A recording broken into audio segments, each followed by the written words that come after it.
Hi, welcome to my blog. ఈరోజు నేను చేయబోతున్న బ్రేక్ఫాస్ట్ వచ్చేసరికి చాలా క్విక్ అండ్ ఈజీగా అయిపోతుందంటే 5 మినిట్స్లో ప్రాసెస్ అనేది అయిపోతుంది.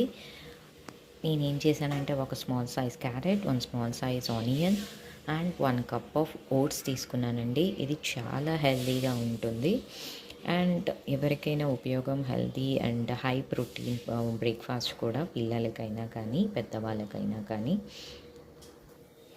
పోపు అయితే కాగేసిందండి. పోపు కాగిన తర్వాత నేనైతే ఇందులో ఆనియన్, క్యారెట్ అన్నీ వేసేస్తున్నాను. ఆనియన్ వేసేసానండి. వన్స్ ఆనియన్ అనేది మగ్గాక నేను క్యారెట్ వేసేస్తాను.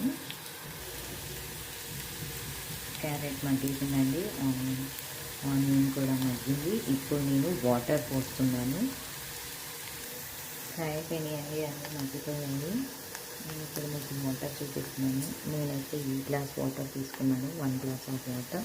1 గ్లాస్ ఆఫ్ వాటర్ అనేది చేసేస్తున్నాను. ఈ స్మాల్ సైజ్ గ్లాస్ తీసుకున్నాను. నేను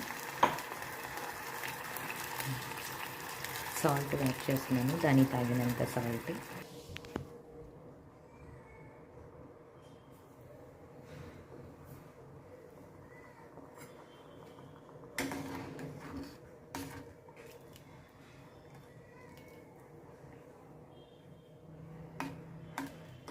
చూసారు కదండి, బాగా బాయిల్ అయిపోయింది.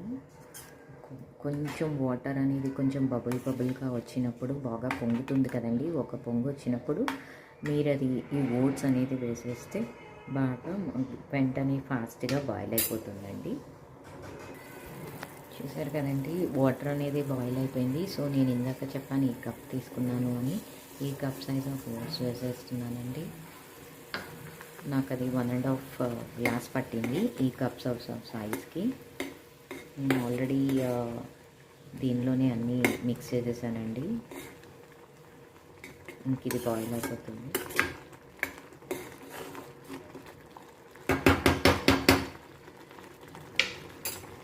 నేను కొంచెము ఇందులోనే కొంచెం ఎల్లోయిష్గా కనిపించాలని చెప్పేసి నేను టర్మరిక్ పౌడర్ యాడ్ చేస్తున్నాను. మనం తాలింపులో వేస్తాం కదండి.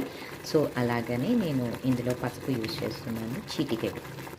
చూసారు కదండి, కలర్ఫుల్గా ఎంత బాగా కనిపిస్తుందో. సో నేను గార్నిష్ కోసం నేను ఆల్రెడీ పౌడర్ పట్టుకున్నాను, కొత్తిమీర, కరివేపాకు, వెల్లుల్లి. సో ఆ 3 కలిపేసి నేను పౌడర్ పట్టుకున్నాను. సో అందుకని చెప్పేసి గార్నిష్ కోసం ఆ ఫ్లేవర్ మనకి కావాలి కాబట్టి రెడీ అయిపోయిందండి. ఇంకా అన్నీ తీసుకోండి. సో రెడీ టు సర్వ్ అండి. చూసారు కదండి, విదిన్